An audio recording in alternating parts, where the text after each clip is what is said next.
Bom dia, queridos amigos. Vamos hoje dar continuidade ao teste do demo do game da série Panzer Battles, produzido pela John Tyler Software. Após a instalação do demo, iniciar a abertura do software, que acontece com um belo estrondo, vamos explorar superficialmente a interface do programa, antes da escolha do cenário. Logo na tela inicial, aparecem os diversos cenários disponíveis, cerca de 25 no total, com um tutorial entre eles.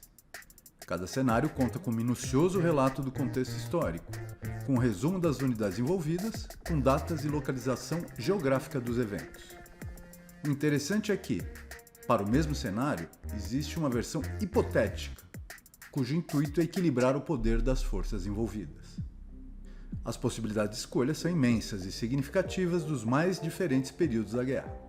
Locais com características muito diferentes são encontrados, como batalhas ocorrendo no deserto líbio, ilhas perdidas no extremo leste, florestas na Bélgica, regiões montanhosas na Itália e com condições de frio extremo na Estônia.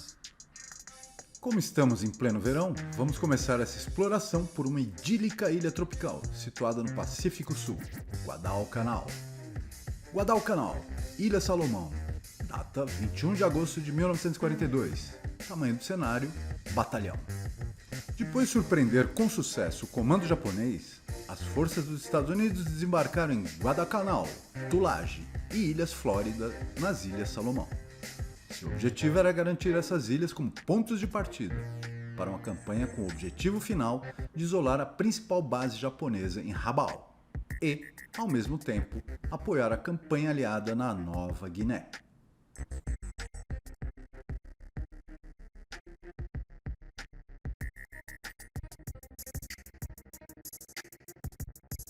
As forças da Marinha, que desembarcaram em Guadalcanal, rapidamente cumpriram seus objetivos e, ao anoitecer do dia 8 de agosto de 42, haviam garantido um aeródromo em construção em Lunga Point, em Guadalcanal.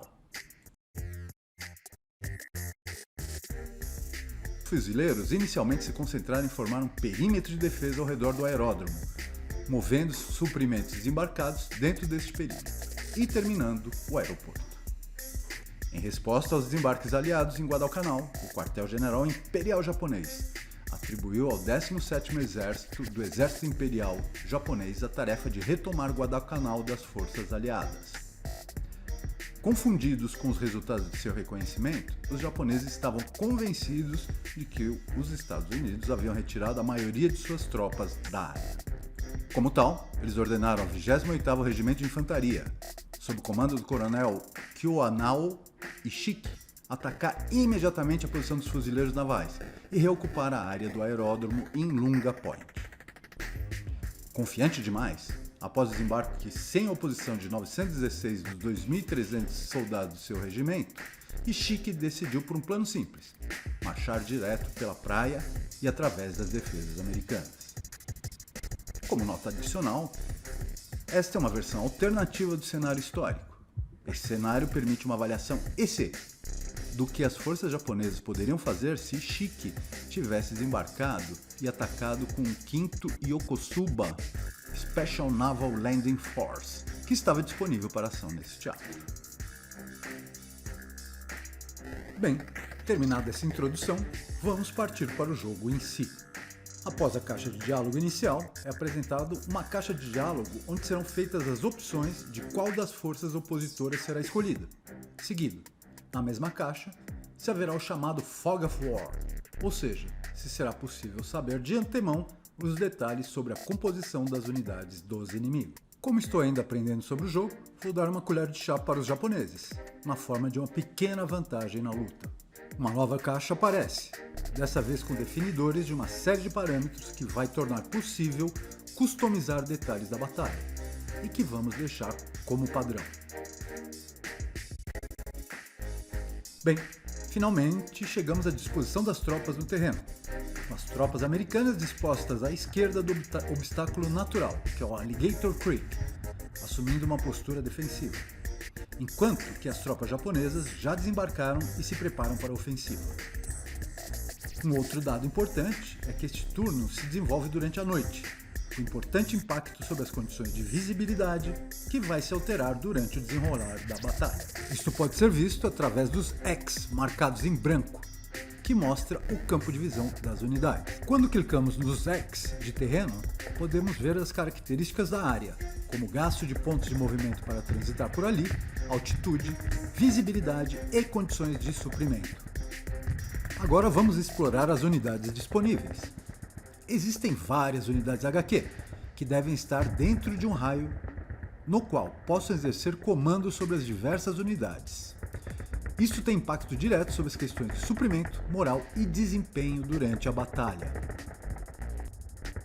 Neste cenário, vamos contar com 3 destacamentos de canhões de infantaria de 70 mm, que será a espinha dorsal deste ataque, e deverão ser posicionados mais à frente por ocasião dos primeiros turnos. Em relação à infantaria, vamos contar com 3 equipes portando metralhadoras para suporte de fogo, e unidades de engenheiro, que apresentam capacidades especiais, tais como limpeza de campos minados e obstáculos, e, o que será muito importante nesse cenário, que é um grande desempenho no assalto a posições fortificadas. As características das diversas unidades podem ser verificadas clicando sobre o ícone destas na aba de informações. Como retiramos o Fog of War nos menus iniciais, vamos poder aferir as capacidades das formações americanas. Aqui, algo a ser temido, um canhão de 37 mm com capacidade de usar munição de alto poder explosivo, mortal contra posições de infantaria sem proteção defensiva.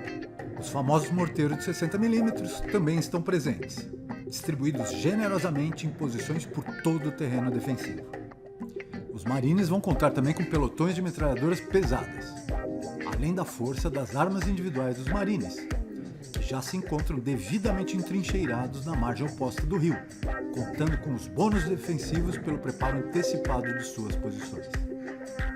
Um outro recurso muito importante com o qual os marines vão contar é com posições de potentes canhões de 75 mm, extremamente perigosos contra as unidades de infantaria.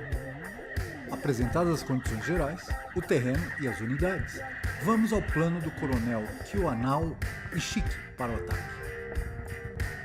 O plano geral vai ocorrer de forma simples. Aproveitando as condições de visibilidade baixa, as unidades de infantaria vão ser deslocadas o mais rápido possível para as proximidades das posições americanas, onde deverão preparar o terreno com posições defensivas e iniciar o engajamento com o adversário assim que as condições permitirem. As peças de artilharia também vão se deslocar o mais à frente possível, pela trilha existente paralela à praia, que vai permitir um deslocamento mais rápido e menos trabalhoso. Uma das seções de canhões se dirigirá mais ao centro, caminhando por um terreno sem melhoramentos. Próximo à praia, as unidades de engenharia deverão atravessar o rio, aproveitando as condições de visibilidade, para tentar surpreender e atacar as forças inimigas pelo flanco e retaguarda.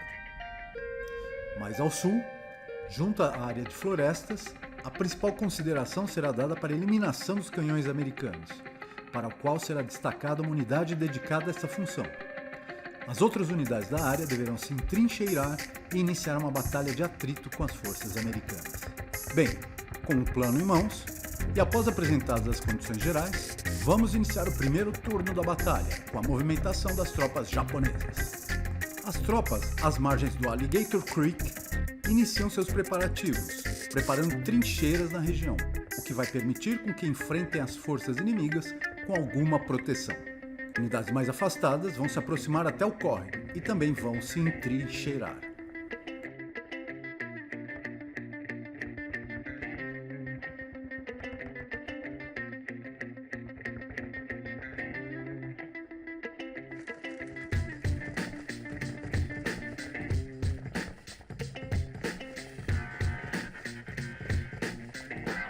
As unidades que se movimentam ou disparam são, por definição, impossibilitadas de iniciar o processo de preparar posições defensivas no mesmo turno.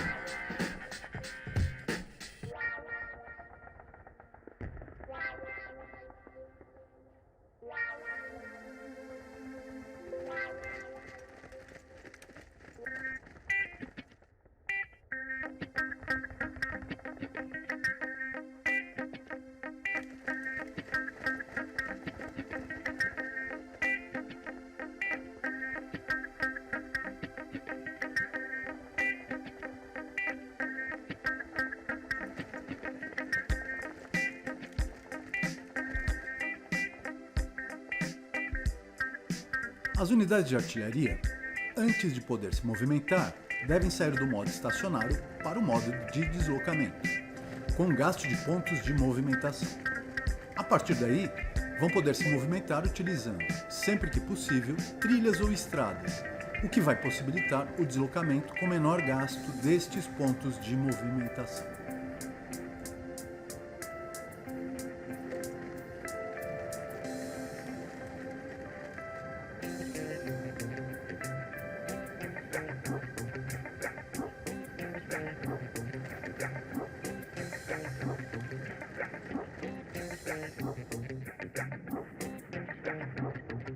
As unidades de HQ também serão movimentadas à frente, para manter as linhas de comando que afetam diretamente os suprimentos e o moral das unidades subordinadas.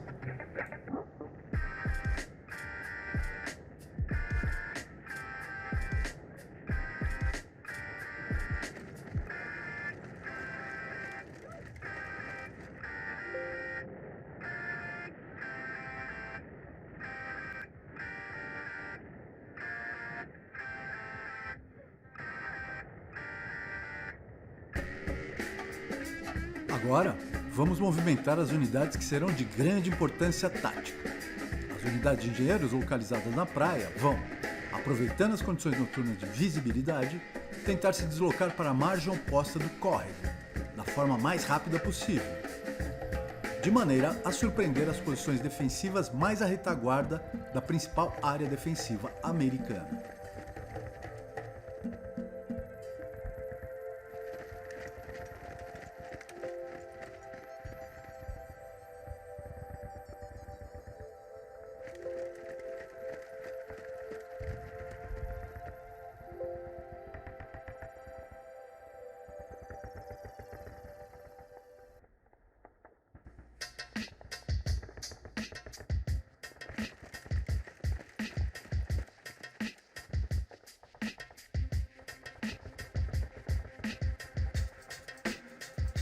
Na área sul do avanço, as unidades japonesas também se posicionam de forma a estarem prontas para engajar as tropas americanas assim que as condições de visibilidade se tornarem mais favoráveis.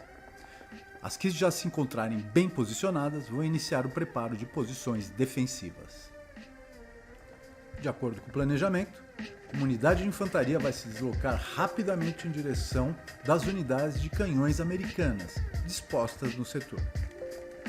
Esta talvez seja a ação tática mais importante nessas primeiras fases da batalha, pois essas posições americanas, pelo seu poder e alcance, implicam um enorme risco para o sucesso das ações planejadas pelo coronel Ishiki.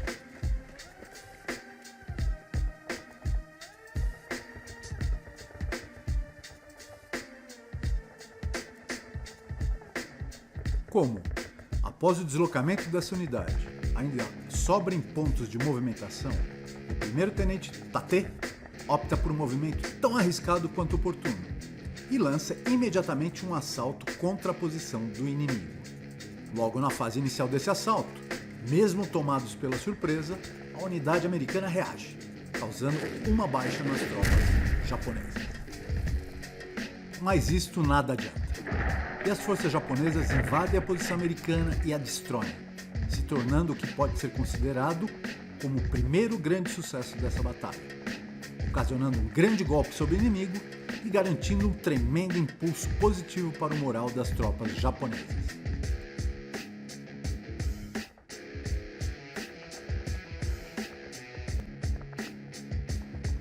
Com o deslocamento das forças no sul, finalmente terminamos a fase japonesa desse primeiro turno.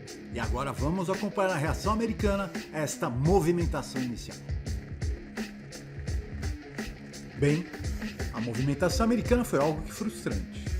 Parte disso provavelmente tem a ver com as péssimas condições de visibilidade, assim como devido ao choque causado pela extrema agressividade que foi demonstrada pelas forças japonesas logo no início desta batalha. Independente dos motivos pelos quais as forças americanas não tomaram nenhuma ação ofensiva, vamos partir para o segundo turno, onde a iniciativa retorna para as forças do coronel Ishiki, que vão ser exploradas no próximo vídeo desta série. Com isto, Jin da Selva se despede e espero que vocês fiquem bem. e fiquem seguros. Arigato!